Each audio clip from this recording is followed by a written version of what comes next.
The end of the academic term arrived with unusual anticipation. Throughout the Galactic Institute of Xenobiology word had spread that Professor Catherine would deliver a special lecture addressing what the media had begun calling the human question students.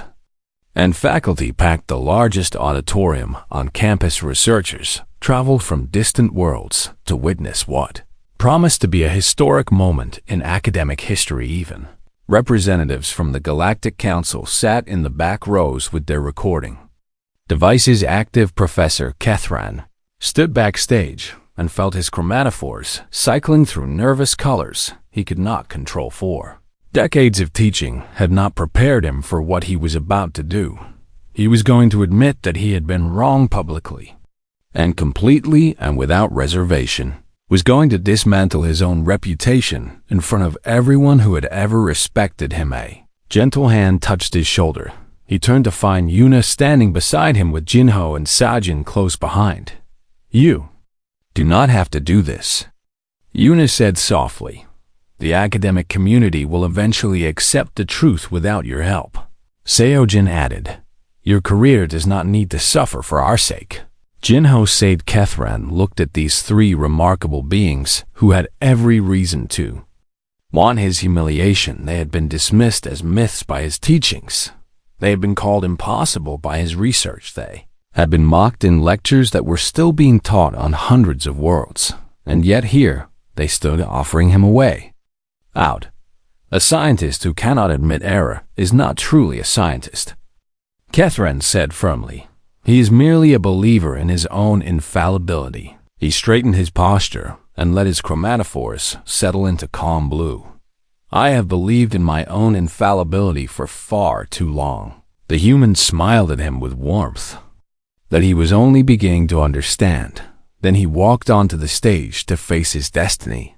The auditorium fell silent as he approached the podium. Thousands of eyes watched him with anticipation and curiosity and something that might have been hope. He looked out at the assembled crowd and saw colleagues who had praised his work for decades. He saw students who had built their own careers on foundations he had provided, saw journalists who would broadcast his words across the galaxy, and he saw three humans sitting in the front row with patient expressions and slow predator heartbeats. "Thank you all for coming," Catherine began with a voice that only trembled slightly. "I have asked you here today to discuss something that every scientist must face at some point in their career." He paused and took a deep breath. "I have asked you here to witness me admit that I was wrong." Murmurs rippled through the crowd. "For 40 years, I have taught that humans were mythological creatures invented by ancient cultures to explain the unexplainable. For 40 years, I have dismissed evidence of their existence as pure existence, as purely so. For 40 years, I have dismissed evidence of their existence as their existence as scientific illiteracy. For 40 years, I have built my reputation on a foundation that I now know to be completely false." He gestured toward the three figures in the front row. "These are my students Yuna Park and Jinho Beek and Seojin Choi. They are human beings from a planet called Earth, and their existence proves that everything I taught was wrong." The murmurs grew louder, but Catherine raised his hand for silence. "I could make excuses," he continued. "I could point out that the Galactic Council deliberately spread misinformation about humans for over a century. I could argue that I was a victim of systematic deception. I could claim that any reasonable scientist would have reached the same conclusions given the available evidence." He shook his head slowly. "But excuses are not what brought me to this stage today. I am here because I learned something from these three remarkable individuals. Something that cannot be found in any textbook or database or research archive." He turned to look directly at the humans. "I learned that being wrong is not a failure. I learned that admitting error is not weakness. I learned that the greatest scientists are not those who are always right, but those who are willing to change when the evidence demands it." His voice grew stronger as he continued. "Humans are not the impossible monsters of legend. They are persistent and resilient and capable of feats that seem miraculous by galactic standards. But these traits do not make them dangerous. These traits make them extraordinary. He described the laboratory incident in vivid detail. He told the audience how Jinho had held his breath for minutes while rescuing unconscious students. He explained how Yuna had broken through a reinforced door with nothing but her own body. He recounted how Seojin had treated injuries while ignoring his own chemical burns. When I asked them why they risked their lives for classmates who had spent the entire term treating them like curiosities at best and threats at worst, Catherine said, their answer was simple. They said, because they needed help. No calculation of risk and reward. No expectation of gratitude or recognition. Just an instinctive drive to protect others in need. He paused to let his words settle. I have spent my career studying the biology of species across the galaxy. I have documented predators and prey and parasites and symbionts. I thought I understood the fundamental drives that shape living creatures, but I had never encountered a species quite like humanity. A species that bonds with predators and turns them into family. A species that survives on a world that should have killed them 1,000 times over. A species that responds to fear and suspicion with patience and kindness. His chromatophore shifted to gold as he reached his conclusion. I stand before you today, not as an expert, but as a student. I have more to learn about humans than I could accomplish in 10 lifetimes. And I am grateful for the opportunity to try. He gestured toward the 3 humans again. Yuna and Jinho and Seojin have agreed to co-author a new textbook with me. It will replace the mythology section of my previous work with documented facts about human biology and culture and history. It will be the first comprehensive academic resource about humanity, written with direct human collaboration. And it will begin with a simple dedication. His voice softened. To the students who taught their professor that being wrong is just the first step toward being right. The auditorium erupted in applause. Kithran saw colleagues rising to their feet with expressions of respect rather than pity. He saw students cheering for the humans who had become unlikely heroes. He saw even the council representatives nodding with what might have been approval after the lecture ended. Catherine walked across campus with his 3 human students. The evening air was cool, and the twin moons of Vereth Prime cast silver light across the ancient stone buildings. That was a brave thing you did. Yuna said, it was the right thing, Catherine replied. And right things are often the easiest once you decide to do them. What happens now? Jinho asked. Now we write a book, Catherine said with something approaching enthusiasm. And after that, we have discussed the possibility of a research expedition. The humans exchanged excited glances. An expedition to where? Seojin asked. I thought perhaps it was time I visited this mythical planet called Earth. You want to come to our world? Yuna said with obvious delight. A good scientist follows evidence wherever it leads. Catherine replied. And the evidence suggests that Earth has much to teach the galaxy. You would have to try coffee. Jinho said with a slight smile. Another poison? Catherine asked. The best poison, Seojin assured him. It makes mornings bearable. They walked in comfortable silence for a moment. Kithran reflected on the strange journey that had brought him here. Had spent his career studying the strangest creatures in the galaxy. He had documented species that seemed impossible by every known standard, but nothing had prepared him for the most alien concept of all a species that made friends of everyone, even those who once denied their very existence. He looked at the 3 humans walking beside him. He saw their forward-facing predator eyes and their warm mammalian smiles. He heard their slow, powerful heartbeats and their easy laughter, and he realized that the greatest discovery of his career was not a new species or a revolutionary theory.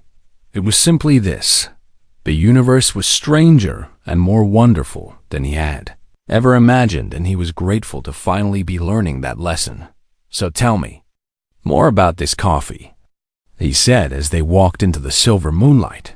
The humans laughed and began explaining with the enthusiasm of missionaries converting. A new believer, Kithran, listened with genuine interest. He had spent 40 years as an expert on mythology now. He was ready to become a student of reality, and reality, it turned out, was far more interesting than any myth could ever be. The midterm examinations arrived with their usual chaos of stressed students and overworked. Faculty Professor Kethran had scheduled a practical examination in the xenobiology laboratory where students would demonstrate their understanding of alien biological systems through hands-on analysis. 30 students gathered in the large laboratory space, including the 3 humans who had somehow become the most talked about individuals on the entire planet. Kithran had grown almost comfortable with their presence over the past weeks. He still found their forward-facing eyes unsettling and their slow predator heartbeats disturbing, but he had also witnessed their patience with struggling classmates and their genuine enthusiasm for learning. They were not the monsters of legend. They were simply students trying to succeed in a challenging academic environment. Examination began normally. Enough students moved between laboratory stations, collecting samples and running analysis. Karen walked among them, offering guidance and answering questions. The 3 humans worked together at a station near the center of the room. Yuna handled the biological samples with careful precision. Genho documented their findings with meticulous attention to detail. Sijin monitored the equipment and adjusted parameters as needed. They functioned as a single unit without any apparent verbal communication. A glance or a gesture seemed to convey more information than entire conversations. The disaster announced itself with a soft hissing sound that Kethran barely noticed at first. Then alarms began screaming throughout the laboratory. Red warning lights flashed from every corner of the room. A computerized voice declared a contamination breach in Sector 7. Students began to panic as they realized what was happening. One of the chemical storage units had cracked and was releasing toxic gas into the enclosed space. The environmental systems should have contained the breach immediately, but more alarms indicated that multiple failsafe systems had malfunctioned simultaneously. Anthru felt his chromatophores flood with pure terror. The gas now filling the room was deadly to most carbon-based life forms. His students would die if they could not escape. He tried to reach the main doors, but found them sealed by automatic quarantine protocols. The same safety systems designed to protect the rest of the institute were now trapping everyone inside. Students screamed and pushed against each other in their desperation to find an exit. A young Mallory collapsed near the window as the gas began to affect her respiratory system. A Corthian student stumbled and fell as his scales started to discolor from chemical exposure. Antovalixvan himself felt his vision beginning to blur. His species was more resistant to toxins than most, but even he would not survive prolonged exposure. And then he witnessed something that would stay with him for the rest of his life. The 3 humans moved. They did not hesitate or discuss or plan. They simply acted with a coordination that seemed almost supernatural. Jinho took a deep breath and held it in his chest. Then he ran directly into the thickest concentration of gas and began pulling unconscious students toward the cleanest corner of the room. He moved with impossible efficiency, dragging 2 students at a time while his face turned red from oxygen deprivation. But he did not stop. He did not slow down. He simply kept working until every fallen student had been moved to relative safety. Una sprinted toward the sealed emergency exit on the far wall. The door was reinforced metal designed to withstand significant force. She hit it at full speed with her shoulder leading the impact. The door buckled, but did not break.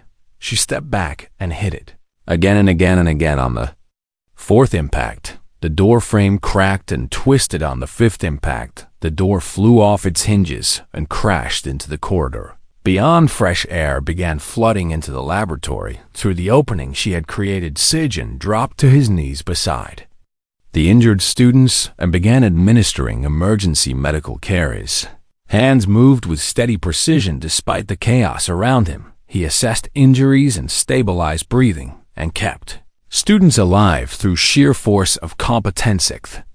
Watched all of this through eyes that were rapidly losing focus. The gas had reached him and his body was beginning to shut down. He felt himself falling but could not stop the descent.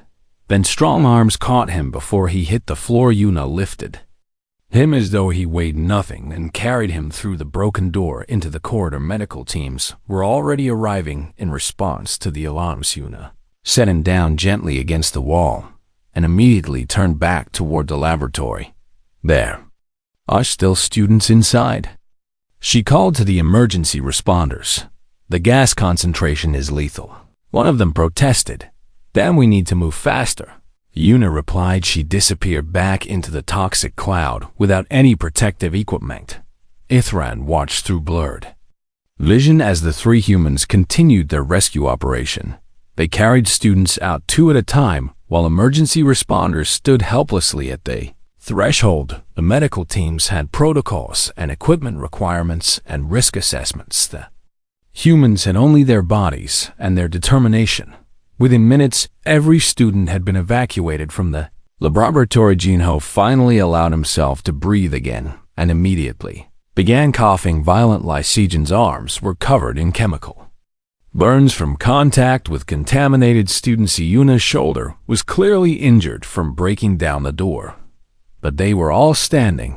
They were all conscious. They were all asking about the well-being of others rather than themselves. Karan found himself in a medical bay 3 hours later with an oxygen mask over his face and monitors tracking his recovery. Physician told him that he would make a full recovery thanks to the quick actions of certain students who had evacuated him before. The worst of the exposure, he asked about the humans and was told they were being treated for minor injuries in a nearby room. Minor injuries. Jinho had held his breath for nearly 4 minutes while performing intense physical labor. Sejin had sustained chemical burns across 15% of his body. Yuna had dislocated her shoulder, breaking through a reinforced metal door, and they called these minor injuries. Catherine removed his oxygen mask despite the physician's protests and walked slowly toward the humans' room. He found them sitting together on a single medical bed while nurses treated their wounds. They were laughing about something, actually laughing as though they had not nearly died an hour ago. Professor, Yuna said with obvious pleasure when she noticed him. You should be resting. So should you, he replied. We are fine, Jinho said with a dismissive wave of his bandaged hand. You held your breath for 4 minutes, Catherine said with disbelief. I have done longer during dieting training, Jinho replied casually. You broke down a reinforced door with your body, Catherine said to Yuna. The frame was the weak point, she explained, as though this were obvious. The metal was strong, but the mounting was not designed for lateral force. You suffered chemical burns that would have killed most species, Catherine said to Sejin. They will heal, Sejin said simply. Human skin regenerates quite efficiently. Catherine felt something shift inside his chest. It was not fear. It was not academic curiosity. It was something much simpler and much more profound. Why? He asked quietly. The 3 humans looked at him with confusion. Why did you risk your lives for students who have spent the entire term staring at you like you were monsters? The humans exchanged glances. Then Yuna spoke with a voice that carried absolute sincerity. Because they needed help. That is all. Catherine pressed. What other reason could there be? Sejin asked with genuine puzzlement. They were in danger, Jinho added, and we could do something about it. So we did something about it.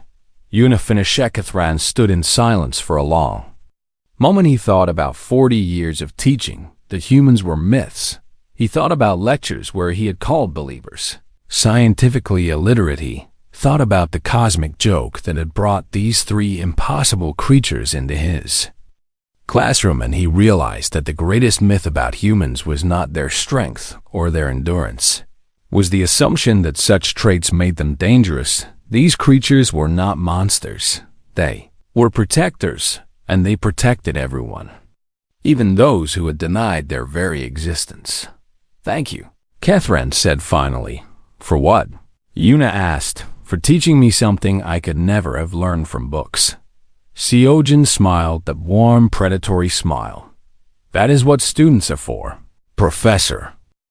The weeks that followed were the most challenging of Professor Catherine's academic career. Every lecture became an exercise in controlled humiliation as the humans casually confirmed myth after myth with simple everyday stories. He tried to maintain his professional composure, but each class chipped away at his certainty. It started during a discussion of metabolism and energy conservation. Catherine was explaining the maximum sustainable output for carbon-based life forms when Yuna raised her hand. "Professor," she said politely, "I completed something called a marathon last year on Earth."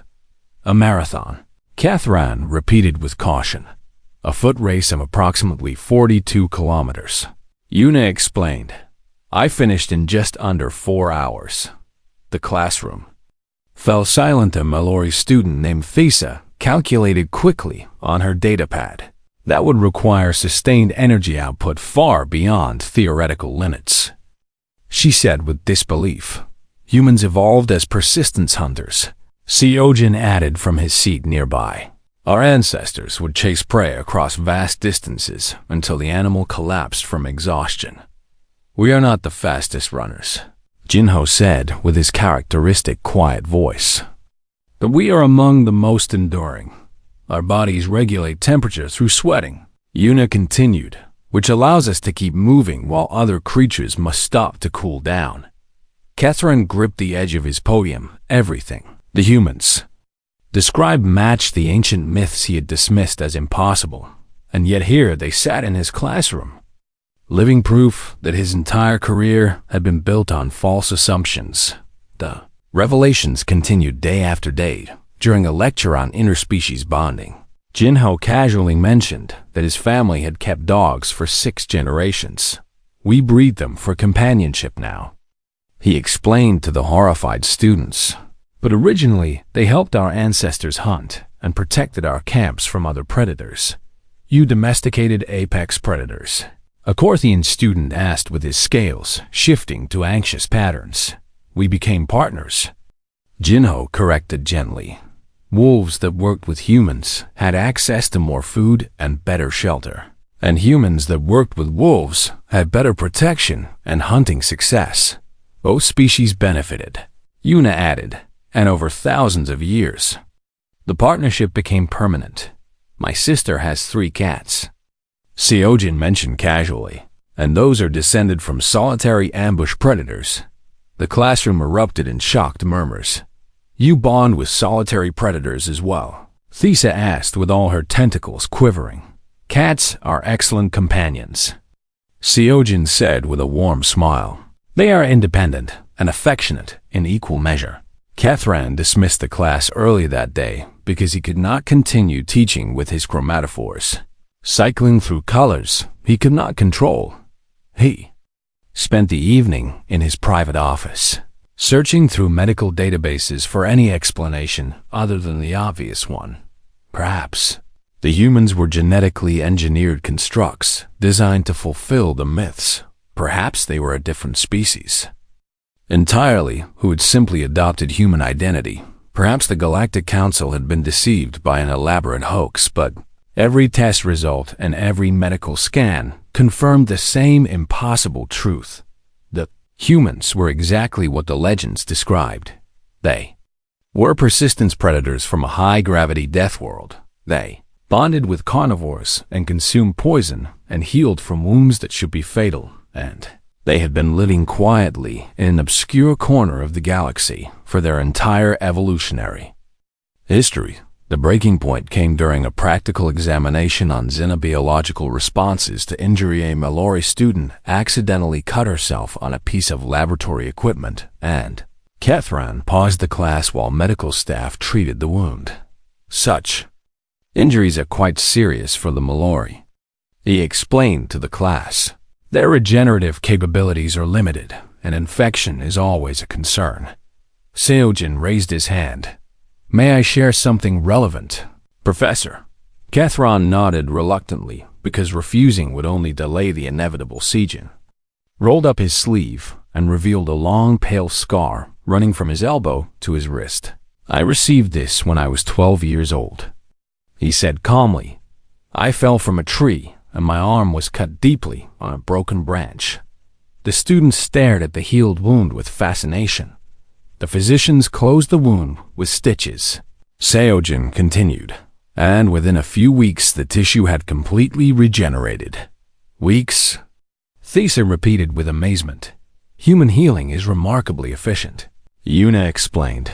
Our immune systems are aggressive and our tissue regeneration is rapid by galactic standards. I broke my leg when I was 8. Jinho added quietly. The bone healed completely within 2 months. Bone regeneration. Catherine said faintly. Our skeletons are living tissue. Seojin said. They repair and strengthen themselves throughout our lives. That night, Catherine accessed classified council archives using credentials he probably should not have possessed. What he found there shook him to his core. The Galactic Council had known about humans for over a century. They had observed Earth from hidden stations and monitored human technological development with growing concern. The myths about humans had not developed naturally, but had been deliberately spread by Council agents. The goal was to prepare galactic civilization for eventual contact with a species that seemed impossible by every known standard of biology. The Council had wanted other species to believe humans were fictional, so that when they finally revealed themselves, the shock would be filtered through layers of legend. It was manipulation on a scale that Catherine could barely comprehend. His entire academic career had been built on lies that the Council had carefully cultivated. Everything he had taught his students about human mythology was exactly what the Council had wanted him to teach. The next morning, Catherine arrived at his office. Before dawn, he sat alone in the darkness and tried to understand what this meant for his life's work. A soft knock interrupted his thoughts. He looked up to find Seojin standing in the doorway with 2 cups of steaming liquid. I noticed you have been struggling, Seojin said gently. May I come in? Catherine nodded because he was too tired to refuse. Seojin entered and placed one of the cups on the professor's desk. This is called tea, he explained. It is a mild stimulant that humans often drink for comfort. You are offering me poison, Catherine said with a weak attempt at humor. Only a very gentle poison, Seojin replied with a warm smile. They sat in silence for a long moment. Finally, Seojin spoke again. I know what you discovered in the Council archives. Catherine's chromatophores flared with alarm. The Council expected someone to find the truth eventually. Seojin continued calmly. They've been watching you since our arrival. Then why tell me this? Because you deserve to know, Seojin said simply. And because we believe you are a good person who was given false information. I have spent 40 years teaching lies. You spent 40 years teaching what you believe to be true, Seojin corrected gently. That is not the same as lying. Catherine looked at the human sitting across from him, saw no anger in those predator eyes. He saw no desire for revenge or humiliation, saw only patience and compassion, and something that might have been hope. Why are you being kind to me? Catherine asked. Because kindness costs nothing, Seojin said. And because you are worth being kind to. I mocked your entire species. You mocked a legend, Seojin replied. And now you have the chance to help write the truth. He stood and moved toward the door. The tea is safe for your species, he said over his shoulder. I checked the chemistry myself. Seojin. Catherine called out. The human paused. Thank you. Seojin smiled that warm predatory smile. Thank us by being the scientist you always wanted to be, he said. The one who follows evidence wherever it leads. And then he was gone, leaving Catherine alone with his thoughts and a cup of alien tea that smelled surprisingly pleasant. He took a small sip and found that it warmed him from the inside. Perhaps there was still time to become a better teacher. Perhaps there was still time to learn. Professor Catherine stood at the front of the largest lecture hall on Vareth Prime and looked out at 300 young faces from across the galaxy. His chromatophores shifted to a calm blue as he prepared to deliver the same lecture he had given. For 40 years, the first-year students sat in perfect silence, because everyone knew that getting into Professor Catherine's class was an honor that most species could only dream about. He was the foremost expert on extinct and mythological species in the entire Galactic Institute of Xenobiologist research had been cited in over 10,000 academic papers. His textbooks were required reading on 700 worlds, and today he would teach these young minds the difference between scientific truth and foolish fantasy. Welcome to Introduction to Xenobiology, Catherine said as his voice carried across the massive room. Without any need for amplification, his species had evolved powerful vocal cords for calling across the misty valleys of their homeworld. Today we will discuss something that every serious scientist must understand before they can call themselves educated. He pressed a button and a holographic image appeared behind him. It showed a bipedal creature with soft skin and forward-facing eyes. The students leaned forward with curiosity as they studied the strange figure. "This," Catherine said with a hint of amusement coloring his voice, "is supposedly a human." A few students exchanged confused glances because they had never heard the word before. Others nodded with recognition because they had grown up hearing stories about these impossible monsters. Humans are perhaps the most persistent myth in galactic culture. The professor continued as he walked slowly across the stage. According to legend, they evolved on a death world called Earth, a planet so hostile that it should have never produced intelligent life at all. He clicked to the next image, and a blue and green world appeared on the screen. This mythical planet supposedly has extreme gravity that would crush most known species, an axial tilt that causes violent seasonal changes, a magnetic field that barely protects the surface from solar radiation, and an atmosphere filled with a corrosive gas called oxygen. The students shuddered at the description. A young Mallory raised her tentacle and asked, "Professor, how could anything survive such conditions?" Catherine's chromatophores shifted to an amused purple. "Exactly the right question," he said with approval. "The answer is simple. Nothing could survive there, which is why humans do not exist." He clicked through more images showing artistic depictions of humans throughout galactic history. Some showed them as towering giants with fangs and claws. Others portrayed them as cunning tricksters with unnatural intelligence. The human myth has existed for thousands of years, Catherine explained. Ancient spacefaring cultures invented these stories to frighten their children or to explain disasters they could not understand. He paused for dramatic effect. When a ship disappeared in unknown space, they blamed humans rather than admit their navigation was poor. The students laughed nervously. When a colony failed on a harsh world, they claimed humans had sabotaged them rather than accept their own incompetence. More laughter filled the hall. Catherine felt the familiar warmth of a successful lecture flowing through him. These young minds would leave today with proper scientific understanding rather than superstitious nonsense. "Let me share some of the more ridiculous claims about humans," he said as he brought up a new display. Believers say that humans practice something called endurance hunting, which means they chase prey until it dies from exhaustion. He let the absurdity hang in the air. They claim humans can run for entire planetary rotations without rest, that they can track wounded animals across vast distances, and that their bodies simply refuse to stop until the hunt is complete. A Corthian student with scaled skin raised his claw. "That sounds metabolically impossible, Professor." "Because it is impossible," Catherine agreed with satisfaction.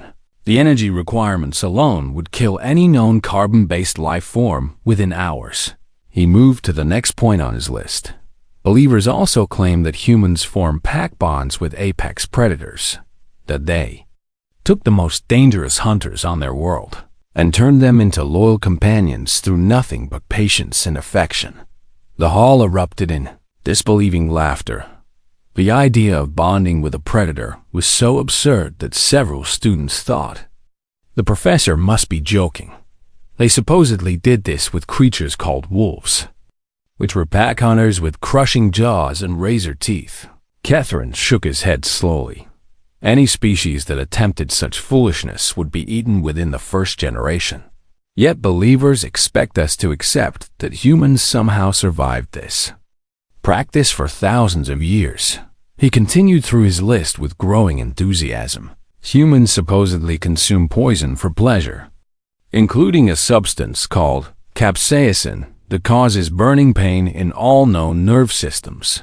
They supposedly heal from wounds that would kill any other species, regrowing damaged tissue and fighting off infections through sheer biological stubbornness. They supposedly thrive on a sleep cycle so irregular that their own bodies constantly fight against it. They supposedly experience something called adrenaline that allows them to perform impossible physical feats when threatened. By now the students were thoroughly entertained. This lecture was even better than the older students had promised. Professor Catherine walked to the center of the stage and let his chromatophores shift to a serious gray. "I want to be very clear about something," he said, with weight in every word. "Believing in humans is not harmless fantasy, but rather a sign of scientific illiteracy." The hall went quiet. "When you leave this institution and take your place among the great minds of the galaxy, you will encounter colleagues who whisper about human sightings in uncharted space." He looked directly at his students with all four of his eyes. "You will meet researchers who waste their careers searching for a mythical planet that does not exist. You will find yourself at academic gatherings where otherwise intelligent beings speak of humans as though they were real." His voice dropped lower, "And when that happens, I want you to remember this lecture. I want you to remember that there is no evidence, none at all, that humans have ever existed. I want you to remember that the burden of proof lies with those making extraordinary claims. And I want you to remember that a good scientist follows evidence, not legends." He stood tall as his chromatophores shifted to a confident gold. "The galaxy is full of wonders that we can study and document and understand.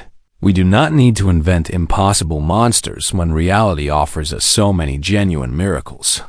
The students began to applaud, and the sound filled the great hall like rolling thunder. Catherine absorbed their appreciation with quiet pride, because this was why he had dedicated his life to teaching. The young must be protected from foolishness, so they can build a better future on the foundation of truth. As the applause faded and students began gathering their belongings, Catherine noticed a junior administrator hovering nervously near the side entrance. Ignored her because first-year orientation always brought tedious bureaucratic matters. But she did not leave. She stood there with her chromatophores flickering through anxious colors as she waited for the hall to empty finally. When the last student had departed, she approached him with a data tablet clutched tightly in her manipulators. "Professor Catherine," she said with obvious discomfort, "I have been asked to deliver this message from the Galactic Council." He took the tablet with mild annoyance because council messages were usually requests for him to serve on yet another advisory committee, but as he read the contents, his chromatophores drained to pure white. The message was brief and formal and impossible. 3. Transfer students from a newly recognized species had been approved for enrollment at the Institute. They would be joining his classes next term. Their species was listed as human, and their planet of origin was listed as Earth. 3 weeks passed like a fever dream for Professor Catherine.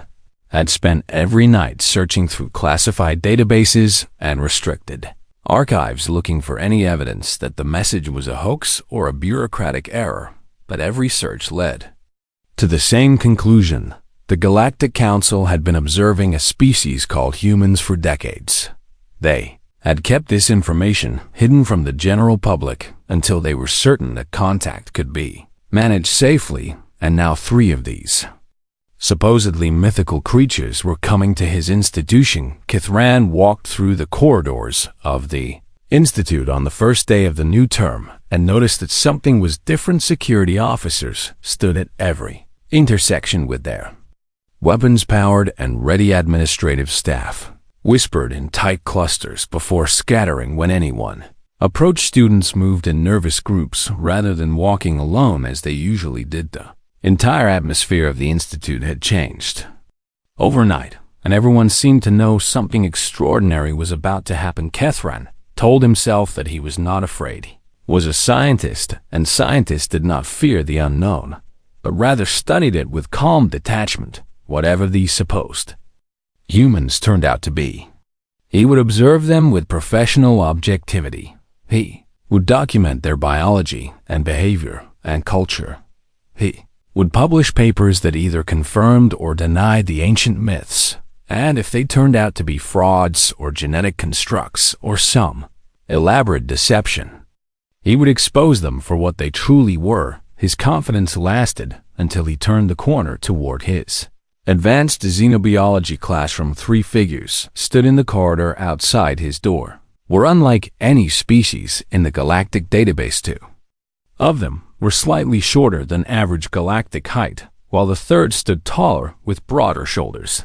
They had soft skin and warm brown tones and dark hair that grew from the tops of their heads. Their eyes faced forward like predators, and their mouths contained flat, grinding teeth alongside sharper, pointed ones. They wore simple student uniforms that had been modified to fit their unusual proportions, and they were talking to each other in a language that sounded like music mixed with percussion. One of them noticed Kethran approaching and said something to the others. All 3 turned to face him, and their mouths curved upward in a display that showed their teeth. Kethran felt his chromatophores flood with involuntary fear. Colors before he could control them. Professor Kethran, the shortest one, said in perfectly accented galactic standard, "It is an honor to meet you." Her voice was warm and her predator eyes sparkled with what seemed like genuine enthusiasm. "I am Unipark and I specialize in exobiology." She gestured to the tall one with the broad shoulders. "This is Jinho Beek, our xenolinguist." Jinho nodded his head in a quick downward motion that Kethran did not recognize from any known greeting protocol. "And this is Sajin Choi," Yuna continued as she indicated the third human, "who studies comparative physiology." Seojin smiled that predatory smile and said, "We have read all of your published work, Professor. Every single paper." Jinho added with a voice that was deeper and quieter than Yuna's, "We specifically requested placement in your classes," Yuna said as her eyes met his directly, "because we found your lecture on mythological species particularly fascinating." Catherine felt his throat constrict. They knew exactly what he had said about their kind, and they had chosen to study under him anyway. He opened his mouth to respond, but found that no words would come. His species prided themselves on their eloquence, and yet he stood before these creatures incomplete. Silence. One of his biological talents was the ability to detect heartbeats at close range. His people had evolved this sense to track prey in the thick mists of their homeworld. Now that sense was telling him something that made his chromatophores shift to an even deeper shade of fear. The humans' hearts were beating slowly, not the rapid flutter of prey animals or the nervous rhythm of frightened students, but the steady, powerful pulse of apex predators who had never known what it meant to be hunted. "Are you all right, Professor?" Sajin asked with what sounded like genuine concern. Finally found his voice. "I am fine," he said with dignity. He did not feel merely surprised by your arrival. "We understand," Yuna said gently. "Our existence must be quite a shock after your lecture." There was no accusation in her tone, no anger or resentment or desire for revenge. She simply stated the fact as though it were a minor inconvenience rather than a professional humiliation. We hope to correct some misconceptions during our time here, Jinho said with a slight curve to his lips. Through demonstration rather than confrontation, Seojin added quickly. We believe that experience teaches better than argument. Other students had begun to gather in the corridor. Catherine could feel their curious eyes on him and on the humans. Some watched from what they clearly believed was a safe distance. Others pressed closer with the reckless curiosity that youth always brought. A Mallory student named Thissa approached with her tentacles, trembling slightly. Excuse me, she said to Yuna, but are you really from a death world? Yuna turned to face the young student with that warm, predatory smile. Earth is our home, she said simply, though we do not think of it as a death world. But the gravity, Thissa pressed. The radiation, the oxygen, those things are normal to us, Seojin explained with patience in his voice. We evolved to thrive in those conditions. Jinho added, what seems hostile to you feels like home to us. Thissa's chromatophores shifted through several shades of amazement. Is it true that you bond with predators? She asked. The three humans exchanged glances, and something passed between them that Catherine could not interpret. My grandmother has a dog, Jinho said casually. His name is Bomi, and he sleeps at the foot of her bed every night. A dog, Thissa repeated with confusion. Descended from wolves, Jinho clarified. Pack hunters with strong jaws and sharp teeth. The corridor went completely silent. Every student within hearing distance had stopped moving. Your grandmother sleeps with a predator in her room, a Korthian student asked with horror in his voice. Bomi is family, Jinho said with a shrug of his shoulders. He would never hurt her. He would die to protect her. Yuna added softly. Catherine watched his students process this information. He watched their understanding of the universe shift and crack. He watched 40 years of his careful teaching begin to crumble, and he felt something he had not experienced since his own student days. He felt doubt. The humans were real, the myths were real, and everything he had built his career upon was suddenly standing on foundations of sand. Yuna turned back to face him with those forward-facing predator eyes. We are looking forward to your class, Professor, she said with warmth that seemed entirely genuine. We have so much to learn from you, Seojin added, and perhaps, Jinho said with that quiet, deep voice, you might learn something from us as well. Catherine straightened his posture and forced his chromatophores into professional neutrality. He was a scientist. He had been wrong before, and he would certainly be wrong again. Measure of a true academic was not perfection, but rather the willingness to revise conclusions when presented with new evidence. The classroom is this way, he said with as much dignity as he could manage. Please take your seats, and we will begin. As he walked past the three humans, Yuna spoke quietly so that only he could hear. Thank you for giving us a chance, Professor. We know this cannot be easy for you, Seojin whispered, but we promise to be good students.